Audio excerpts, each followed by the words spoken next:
Hey everyone, I wanted to do something a little fun this week, and I thought back to when my nephew was almost about to be born and we had a baby shower for my brother and his partner, and we made a floral wall hanging garland as a backdrop for photos.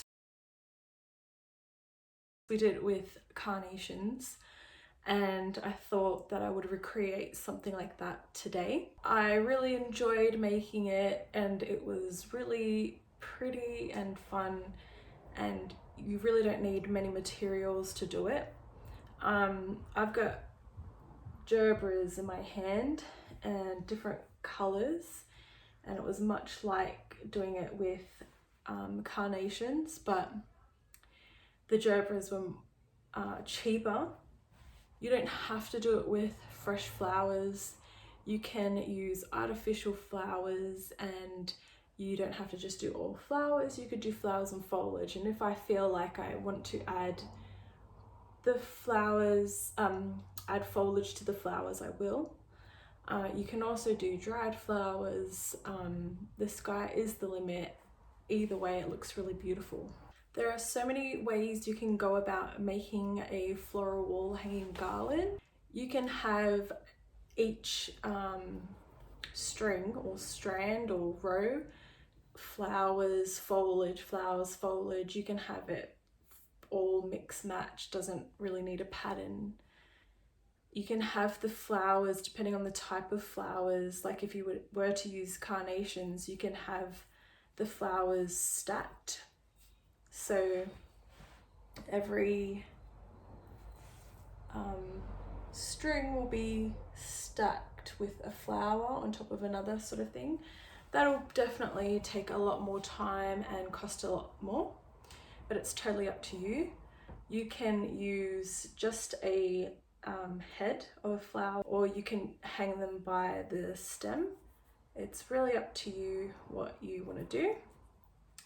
There are definitely some flowers that are better suited to this, especially if this is something that you're going to keep on your wall for a while. I would suggest fake flowers or dried flowers.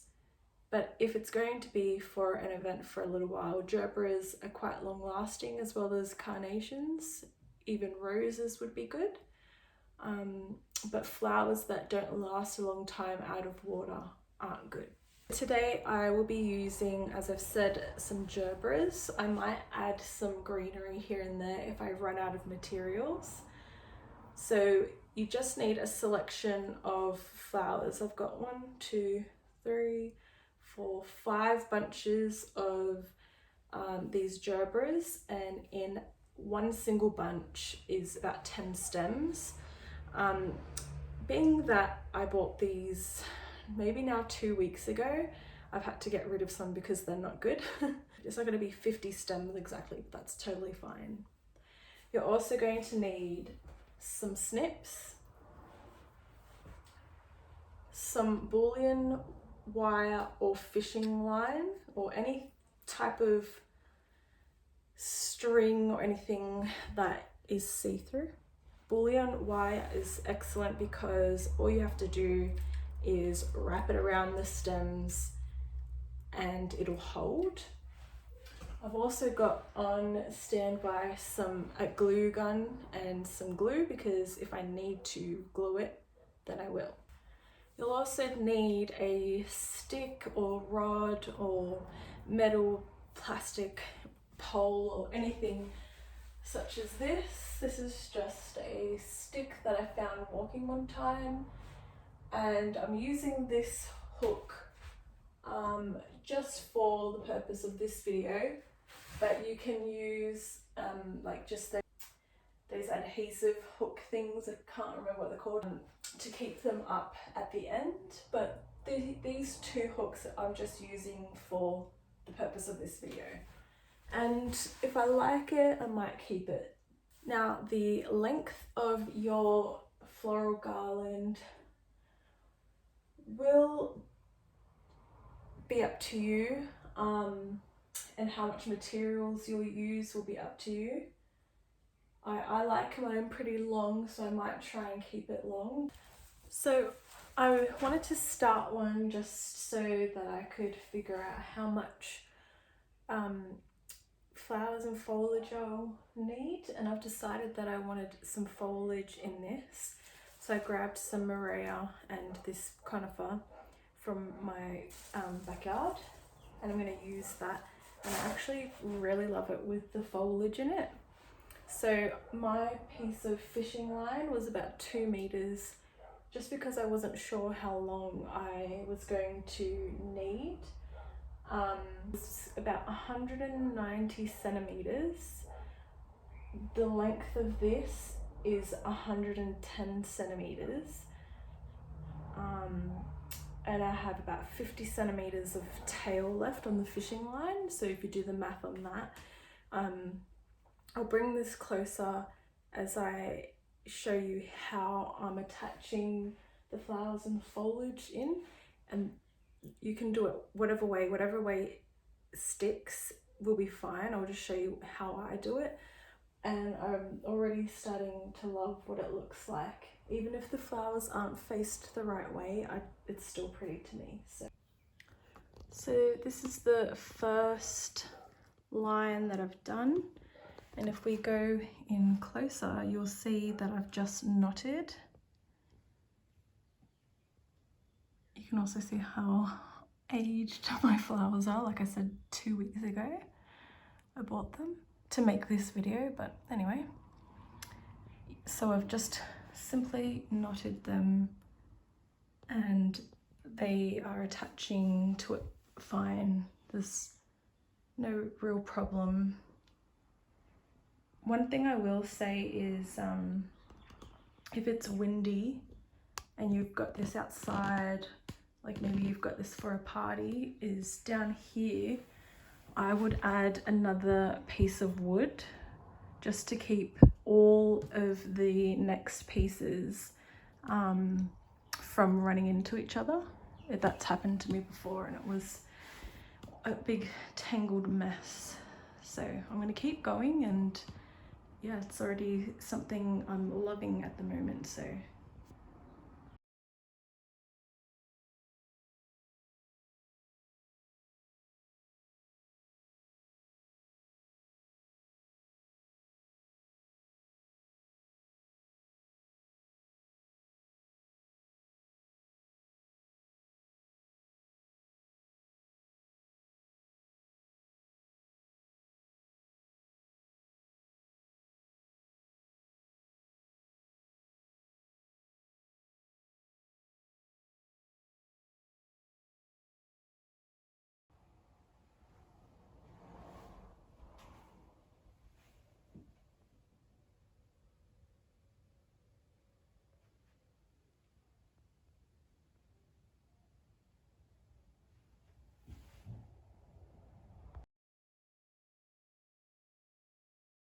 okay guys, and there you have it. It's all done. I absolutely love these.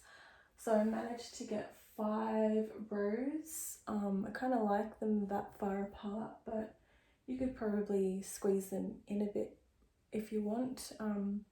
But I ended up using 31 flowers and 17 bits of foliage, and I used about 2 meters of fishing line just in case. I didn't use all of it. I ended up snipping the bits at the end, but I'm really pleased with how it turned out. I did have to, like, some of the flowers did drop, and I did, because I just didn't tie it tight enough, but just weaved it through again and then pulled it tighter, and it worked out perfectly fine. What else can I say? With some bits of the foliage, I did wrap the fishing line around it just so that the long bits kind of stayed in a line, but I kind of like how wild it sort of is. It's not too straight. Yeah, it gives it some character in my opinion. I really don't mind the flowers facing any which way they please. I just think it looks really natural this way, and I might measure my stick because I didn't say how long that was. The stick is about 170 centimeters and the spaces are about 20, give or take, centimeters. I hope you guys enjoyed this, and I hope you get to have a little bit of fun. We're still in lockdown. We've got another month, probably more. So if you do make your own floral hanging wall garland, I'd love to know, and I'd love to see any pictures.